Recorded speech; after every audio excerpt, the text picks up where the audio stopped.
I don't know about you, but I can't get enough of spring lately. The weather is getting warmer, all the trees have greened up around here. The flowering trees, oh my gosh, I am not from a place of flowering trees and they are blowing my mind. Not to mention all the birds in the morning singing. Okay, I will stop, but for real, I love it. Anyways, if your house is like mine, there is so much excitement about the possibility of things that can happen now that the weather is a little bit better, at least here, because it was raining quite a bit for a while, but now it's like, oh, we can get outside and we can go for bike rides and walks and just there's all kinds of activities that are happening. So it's like there is an abundance of time because the days are longer. But also, it's like, I just want to be packing my time with all these fun things. However, for you, this might mean that it's like it might be a little bit more difficult to fit in time for homework and things like that. So, I'm Blue and I'm a master's trained language arts teacher and the founder of the Rise Mastery Method. I'm just saying, if this is a challenge for your kiddo to be getting things done, if you notice grades slipping and you need a little extra touch, a little help with that, just reach out. I've got you. It could be just that you need some support with how do I do this? What's going on? Do you have strategies for studying or those kinds of things? Just let me know. Or if you need more support, I've got you there too. We do only for most schools. I know I used to work in Alaska. They just have a month left. They're in the last few weeks. Other schools, you've got a couple months, so you're good. But this is still crunch time no matter what. It happens fast, right? So, as parents, sometimes your students aren't aware. They're just like, da, da, da, da, da, and they're not necessarily paying attention because they're busy with their friends and stuff. So that's why we're here, right? At any rate. Okay, I want to bring us back to what I was talking with you about last week. We were talking about this idea of the creator versus the editor. And I want to talk about that again because this is such a powerful concept. So I'm going to yap about it a little bit more.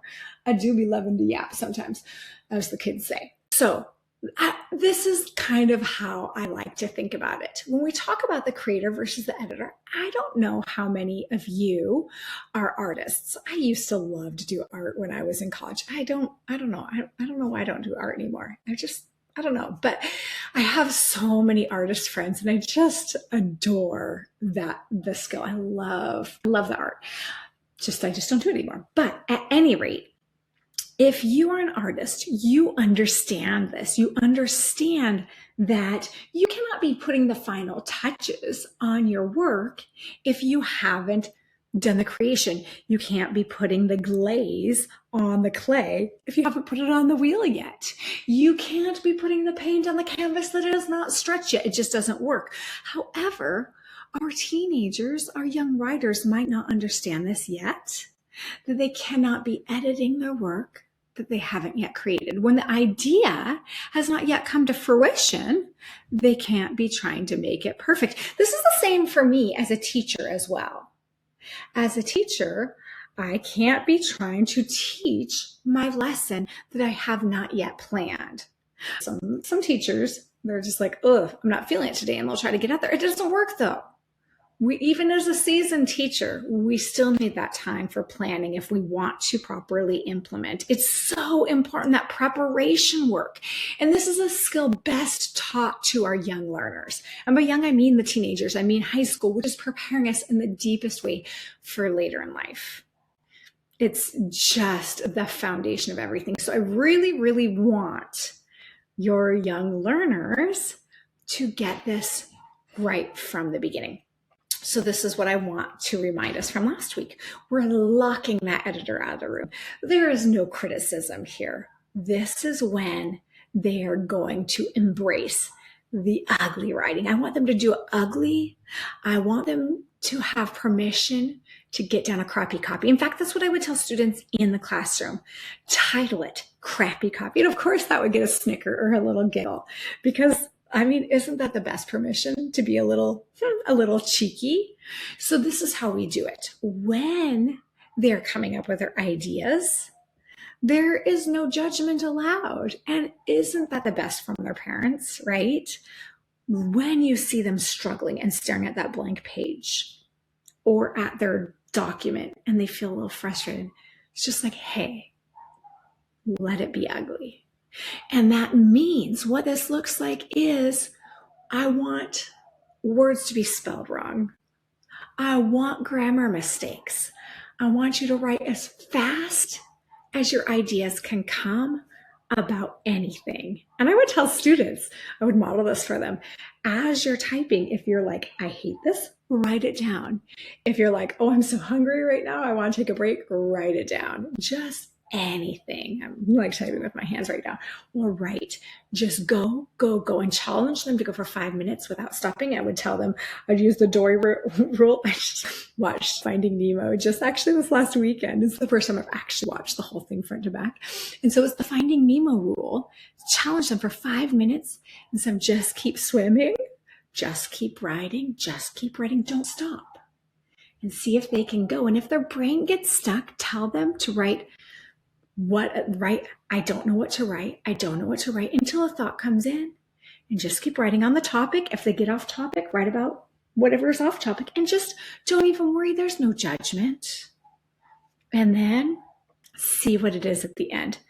But there's no fixing, there's no editing. And the challenge is when I do this as well, I always find myself wanting to erase what I just wrote. And I'm like, oh, nope, I'm not allowed to correct. And it's really hard because we want things to be perfect. We want things to be just so. But we're not allowed to do that here. We're just allowed to get things out because we're generating ideas. And it's really liberating. So that's the challenge. Give them permission to do it ugly. And as we think about this, I want to give you a couple of thought errors that make this challenging on why they might be having a hard time with this. I'm going to give you 3 thought errors that they might be having. The first one is really glaring, and it's really good for us to try to get a hold of it. The first one is, I need to be perfect. And of course they're going to see this because in our society today, especially surrounded by social media and everything that's around us, there is so much perfection, like just in our face, especially of young people. I didn't grow up. I mean, we grew up with it in somewhat, but not the level that we see today because we didn't have cell phones back then. But now everything has a filter. Everything is edited and polished. I mean, right now I'm recording this, and then what am I going to go do afterwards? I'm going to edit it. I'm going to correct out my little mistakes. I mean, it won't be perfect. I'll correct some of them, but still gonna still gonna be just, kind of some B-level work. But in this society, everything is so easy to edit and put a filter on that what our teenagers see is not at all a reflection of the real world. And so the pressure for our young people is so much higher than it ever has before. And so their work, it's kind of like what I would see in the classroom is they put so much more pressure on themselves that it feels like I either need to do it perfect or give up.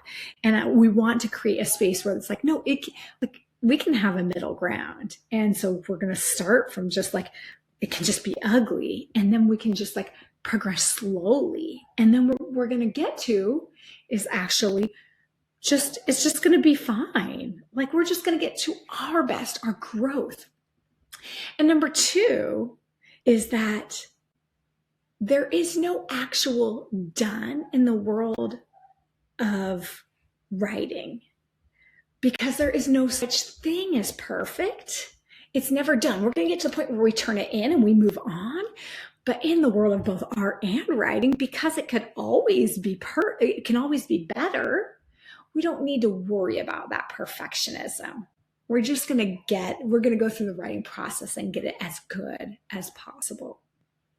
Brains trick us into thinking, well, if I just do a great job, a perfect job the first time, then I'm going to save time. Oh my gosh, this reminds me of my childhood because I remember my parents saying, well, if you do it right the first time, you won't have to do it again. In fact, I tell this to my own child.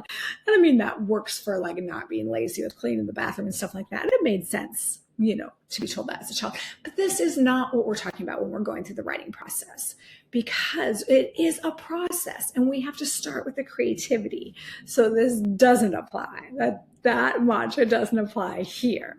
We don't want to try to get it out and rush through it. And in fact, that thought error is going to take more time and more struggle and more frustration. So no, do it ugly, do it messy, do that crappy copy. Okay. And then I want to kind of put in there, if this still feels overwhelming, I am just about to release my writing bundle, which goes through all of the different essay types, and it has like 60 pages worth of writing resources to help kids with anything they need. It's down at the bottom. You can grab that more at the end of this. We'll chat about that. Anyway, what I want to do now is take a deep dive into helping you with a different way to think about how we look at the writing process. Next, what I want to do is show you something else that kids so often get wrong when they start out on their writing journey with an essay. They start from the top and they go through the bottom, and they want to go through the writing process in a linear fashion. Of course they do. That's how we do most things. We start at the beginning and we go to the end. Why wouldn't you do that? But actually, that is not the easiest way to write an essay.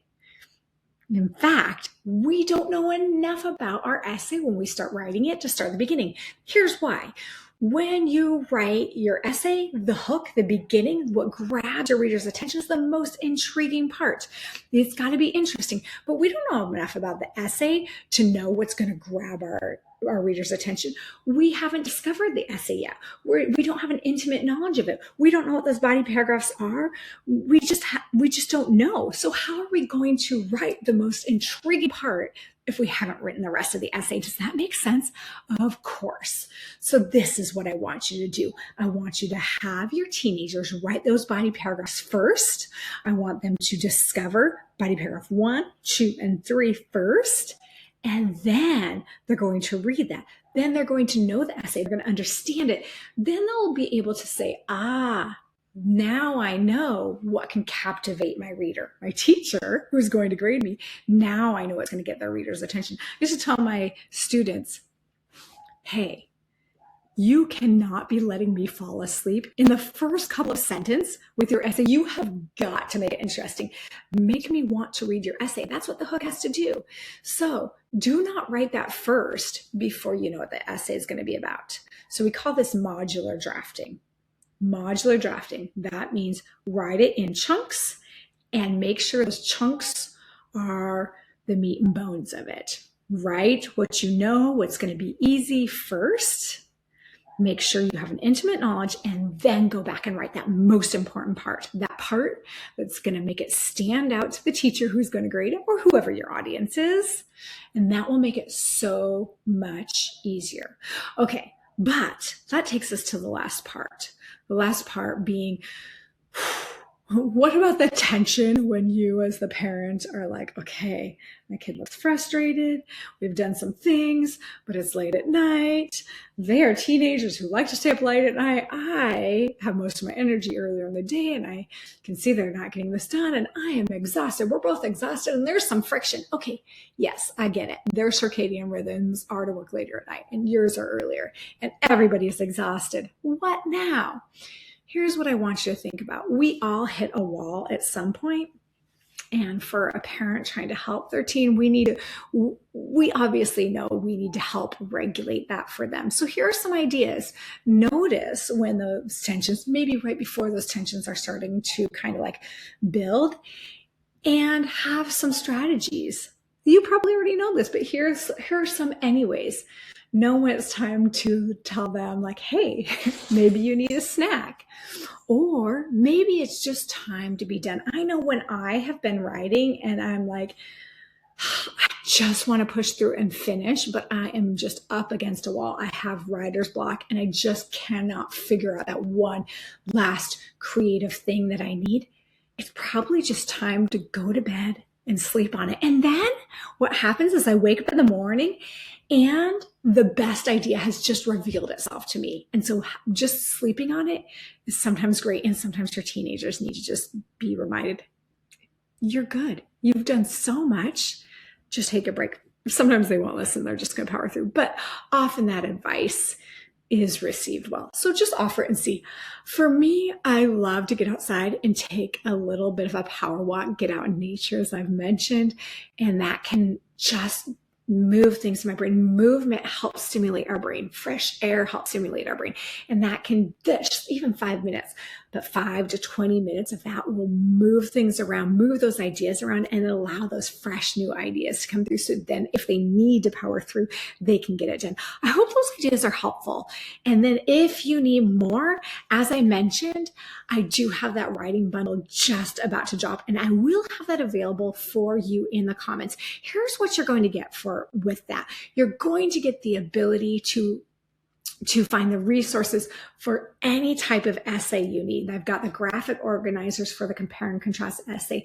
I've got videos to walk you through the trickiest parts. I've got a full module for expository essay, literary analysis, argument essay, narrative writing. I've got resources for hooks. I've got more. It's like 60 pages. Oh my gosh, I did not mean for it to get that expensive, but it's my 20 years worth of all the resources that I used with students, plus everything else I could think of to just make it easier altogether. And it's not like you have to go through everything. It's meant to be like, I need this one thing, go find it, use it, make everything so much easier for when you're writing so that you can free up time to get out and enjoy spring. All right. Let me know how else I can help you. Find me on my social media to access direct DMs to me or comment below. Let me know what else you need help with, and then get out and enjoy the day.